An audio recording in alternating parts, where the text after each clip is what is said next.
नमस्कार दर्शक मित्रों, मैं आचार्य दुर्गा प्रसाद शास्त्री आप सभी का स्वागत करता हूं आपके YouTube चैनल में। इस चैनल में हम विविध प्रकार के वीडियो बनाते हैं, टिप्स तो रहती है और दैनिक राशि फल रहते हैं। साथ ही में वास्तु संबंधित कुछ प्रश्न भी बताए जाते हैं। आज हम आपको वास्तु में ड्राइंग रूम में क्या क्या रखना चाहिए, किस तरह से रखना चाहिए और कहाँ पे होना चाहिए, इसकी आपको चर्चा जरूर करेंगे। वीडियो अलग से बनेगी लेकिन यहाँ पर चर्चा जरूर होगी, क्योंकि कितने ही प्रश्न आए हुए हैं इसलिए। अगर आपके भी कोई सवाल हैं तो निश्चित हमारे नीचे दिए गए फोन नंबर के व्हाट्सएप माध्यम पर अपने डिटेल भेज के आप प्रश्न पूछ सकते हैं। साथ ही में अगर आपको ज्योतिषीय समस्या है अथवा किसी चीज से है परेशान, तो आप निश्चित हमसे संपर्क करके बात कर सकते हैं। मित्रों, एक बात याद रखिए, अगर चैनल पहली बार जुड़ रहे हैं तो सब्सक्राइब करिए। वीडियो अच्छे लगते हैं तो उसे लाइक शेयर कमेंट करना बिल्कुल न भूलिए, क्योंकि यही आपकी फी होगी। चलिए हम जानते हैं आगे कि आज का दिन कैसा रहेगा और हम कैसे करेंगे आज के दिन में को अपने लिए सुनहरा। तो चलिए हम जाने। आज इतवार का दिन है। पहले भगवान सूर्य को हम वंदन करेंगे। जपा कुसुम संकासम काश्यपेयम महादित्यम तमोवर्षर पापघ्नम प्रणतोष्मि दिवाकरम। मित्रों, नियमित रूप से भगवान सूर्य को जल चढ़ाना चाहिए। पुष्प है तो एक पुष्प लीजिए, उसमें थोड़ा अबीर गुलाल कुंकू लगा के पुष्प वाला मतलब पानी में डालिए, हल्दी डाल के और स्नान कराइए, यानी अर्घ्य दीजिए। दूसरी बात है कि काला तिल, हल्दी और चावल मिलाकर आप अर्घ्य भगवान को दे सकते हैं। वह अर्घ्य देने से आपको फायदा क्या होगा, तो इसके सबसे बड़ा फायदा यह होता है, हल्दी गुरु का प्रतीक होती है, काला तिल जो है वो शनि का प्रतीक होता है और चावल जो है वो आपके चंद्रमा का प्रतीक है। इसलिए आपके दिल में, आपके मन में जो भी इन संबंधी तकलीफ होगी उसमें राहत मिलेगी। इसलिए नियमित भगवान सूर्य को जल जरूर चढ़ाइए। चलिए हम जानते हैं राशिफल। पहले शुरुआत होगी मेष राशि से। मेष राशि वाले जातकों के लिए सामान्य रूप से उत्साह भरा दिन हो सकता है। बड़े कामों में आपको संलग्नता मिल सकती है। नए मित्रों की मुलाकात से व्यापार में वृद्धि होगी। नौकरी वगैरह में प्रमोशन मिलेगा। क्या उपाय रहेगा, तो उपाय के रूप से एक गरीब को भोजन जरूर कराइए। चलिए हम जानते हैं वृषभ राशि। वृषभ राशि वाले जातकों को थोड़ी सी मानसिक चिंता और उचाट जरूर है। खर्च का प्रमाण बढ़ रहा है, लेकिन कुल मिला के संतान संबंधी चिंता में राहत है। नौकरी वगैरह में प्रमोशन है और साथ ही में बिजनेस व्यापार में भी सफलता दिख रही है।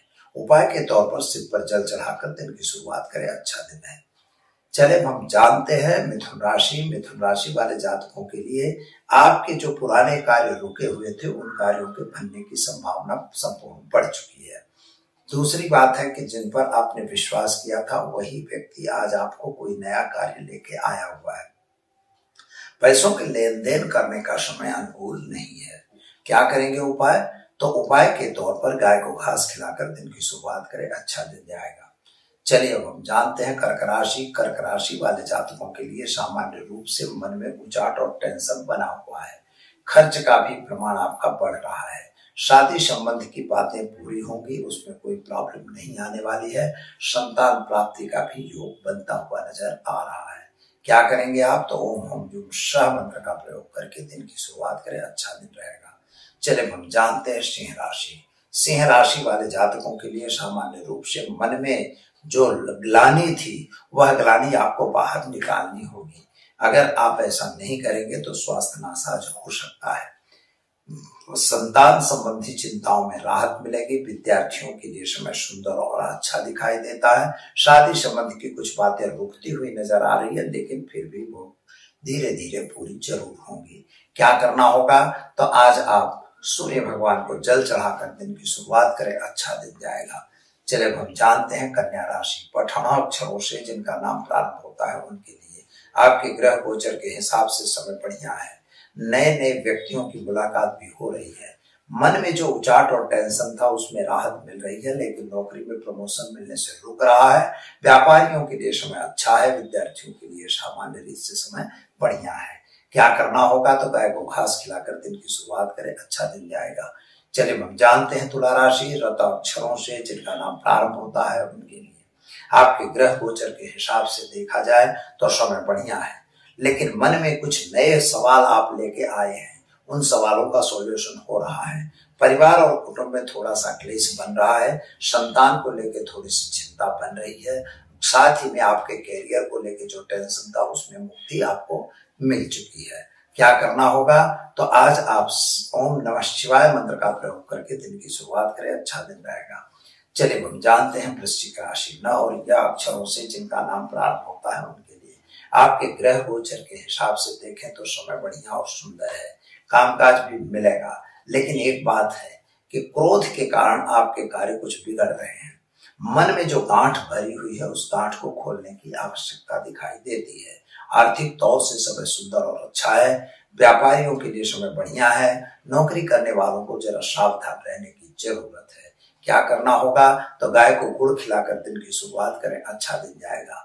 चलिए हम जानते हैं धनु राशि भक्षणों से जिनका नाम प्रारंभ होता है उनके लिए आपके ग्रहों की स्थिति अच्छी दिख रही है, कामकाज भी बढ़िया ही दिख रहा है, लेकिन एक बात है कि जो पुराना कार्य आपका रुका हुआ था और अभी भी रुका रहेगा, उसके लिए गलत पैसे खर्चने की आवश्यकता नहीं दिख रही है। दूसरी एक बात है कि शादी संबंध की कुछ बातें आई हुई हैं, उन्हीं में से कुछ सिलेक्शन करना है जो आप कर सकते हैं। कुंडली मिलान कराना जरूरी दिखाई देता है। क्या करना होगा आपको? तो गाय को चने की दाल गुड़ और रोटी खिलाकर दिन की शुरुआत करें, अच्छा दिन रहेगा। चलिए हम जानते हैं दर्शक मित्रों मकर राशि ख और ज अक्षरों से जिनका नाम प्रारंभ होता है उनके लिए आपके ग्रह गोचर के हिसाब से समय बढ़िया और सुंदर है। यात्रा प्रवास का योग भी बन रहा है, कुछ बातचीतें भी चल रही हैं, हो सकता है कि नए कार्य में सफलता भी मिल जाए, लेकिन जमीन मकान का जो प्रश्न था उसका कुछ सॉल्यूशन आता हुआ जरूर दिखाई दे रहा है। क्या करना होगा? तो आज ओम हम जूम सह मंत्र को का जप करके शिव जी की पूजा करके दिन की शुरुआत करें, अच्छा दिन रहेगा। चलिए हम जानते हैं कुंभ राशि। कुंभ राशि वाले जातकों के लिए आज आपके कुछ बने हुए कार्य, बिगड़ते हुए कार्य, जो भी कार्य बिगड़ गए थे वे कार्य बन रहे हैं, उनमें आपको सफलता मिल रही है। नए व्यक्तियों की मुलाकात भी हो रही है, नया कार्य भी बन रहा है। जल्दबाजी का निर्णय कभी नहीं लेना है, जो भी काम करें वो सोच समझ के करेंगे तो आपका समय अच्छा जाएगा। उपाय के तौर पर एक गरीब को भोजन कराइए, दिन की शुरुआत करिए, अच्छा दिन रहेगा। चलिए अब हम जानते हैं मीन राशि अक्षरों से जिनका नाम प्रारंभ होता है उनके लिए आपके ग्रहों की स्थिति के हिसाब से समय बढ़िया दिख रहा है। बड़े छोटी बड़ी यात्राओं पे जाना भी हो सकता है। जल्दबाजी में कोई निर्णय आपको भी नहीं लेना है। संतान के लिए थोड़ी चिंता आपके मन में है, खासतौर पर उसके कैरियर को लेकर आप चिंता तो जरूर दिखाई देते हैं। आर्थिक परिस्थिति तुम आपकी अच्छी नहीं दिखाई देती है, आर्थिक रूप से यह समय अच्छा नहीं है। क्या करना होगा? तो आज आप भगवान विष्णु का मंत्र ओम विष्णवे नमः मंत्र का जप करके गरीब को भोजन कराइए, दिन की शुरुआत के लिए अच्छा दिन जाएगा। तो दर्शक मित्रों ये तो रहा 12 राशियों का राशि फल, जैसा कि हमने आपको बताया कि उसी तरह से ये राशि फल है, लेकिन आज जो है आज हम आपको एक कुंडली का विश्लेषण बतलाते हैं हर बार की तरह। एक कुंडली हमारे पास आई हुई है और जो कुंडली में व्यक्ति की शादी संबंधी चिंता है, यह कुंडली है कन्या की कुंडली है और शादी संबंधी उसकी चिंता लगी हुई है, शादी नहीं हो रही है, उनकी उम्र इस समय 31 रनिंग चल रही है।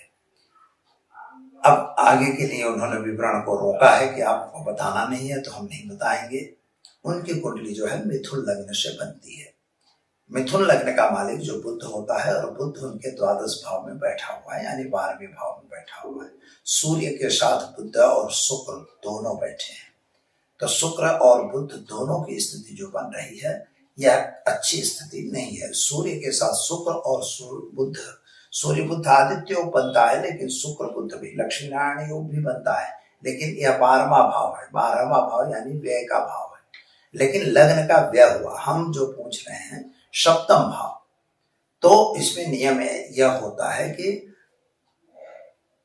जो सप्तम भाव है वहां का मालिक गुरु महाराज है। अब गुरु महाराज की स्थिति जो बन रही है, राहु और गुरु का चांडाल योग उनकी कुंडली में बन रहा है। तो राहु और गुरु, और राहु की स्थिति जो बन रही है वह उनकी स्थिति का मतलब 10वें भाव पर बन रही है। तो राहु और गुरु की 10वें भाव पर स्थिति बन रही है। वे नौकरी करती हैं लेकिन उनको कोई गवर्नमेंट जॉब नहीं है, वे जो है प्राइवेट में अपना काम करती हैं। तो यहाँ पर 10वां भाव, कामकाज में भी इनको तकलीफ होनी चाहिए, थोड़ा सा जो काम जैसा चाहिए उस तरह से इनको सफलता नहीं मिलनी चाहिए। साथ ही में माता को भी थोड़ा कष्ट होना चाहिए, सुख की प्राप्ति बिल्कुल नहीं हो पाती है। और इनकी कुंडली में थोड़ा सा काल सर्प दोष भी बन रहा है, यानी पूर्ण रूप से है तो काल सर्प दोष और नीचे की तरफ है, यानी 7वां भाव जो है इनका, जो शादी का भाव है, वह खुद काल सर्प में फंसा हुआ है। ऐसी स्थिति जब बनती है तो मित्रों यह होता है कि शादी होने में विलंब होती है। कहीं कहीं लोग कहते हैं काल सर्प नहीं होता, काल सर्प नहीं होता, हम भी मान लें नहीं होता, लेकिन इनकी शादी को अटका रहा है, क्योंकि एक तरफ राहु एक तरफ केतु बैठा है, बीच में कोई ग्रह नहीं दिख रहे हैं। जब कोई ग्रह ही नहीं है तो वे क्या करेंगे, वे ही नुकसान देते हैं। जैसे इनका 9 नंबर है, 9 नंबर का मालिक जो है सप्तमेश जो है वो खुद दूषित हो रहा है। साथ ही में उस पर शनि की महाराज की भी दृष्टि पड़ रही है, क्योंकि चौथे में शनि और केतु की स्थिति बन रही है। तो उन दोनों के सामने होने से प्रॉब्लम क्रिएट होता हुआ नजर आ रहा है। तो हमारा इतना कहना है कि इस कुंडली के अंदर जो है सामान्य रूप से आपकी कुंडली में शादी का योग बन रहा है, बातें आती होंगी लेकिन ये बातें चलती नहीं है, पूरी नहीं होती। और अभी जो योग चल रहा है आपका, वो लगभग आप समझिए कि आज ये फरवरी का 13वीं तारीख है, 24 फरवरी से लेके यह योग चलेगा और जो 28 मई तक है। यह लंबा पीरियड है और इस लंबे पीरियड की वजह से आपको फायदा जरूर होगा और यहाँ पे शादी संबंध की बातें होंगी, लेकिन आपको एक शापित दोष का निवारण करना होगा और नियमित रूप से पीपल के वृक्ष में काला तिल, हल्दी, चावल डालकर और जल चढ़ाइए। गाय को चने की दाल, गुड़ और रोटी खिलाइए। यह उपाय मैं बताता हूँ, यह वास्तविक उपाय भी है, यह करते रहिए। और साथ में अगर हो सकता है, आपसे संभावना है, तो गुरुवार का व्रत करिए, केला का पूजन करके आप संध्या टाइम के पहले, थोड़ा संध्या होने से पहले भोजन करना होगा और एक ही अन्न आप खाएंगे, हविष्य अन्न खा सकते हैं।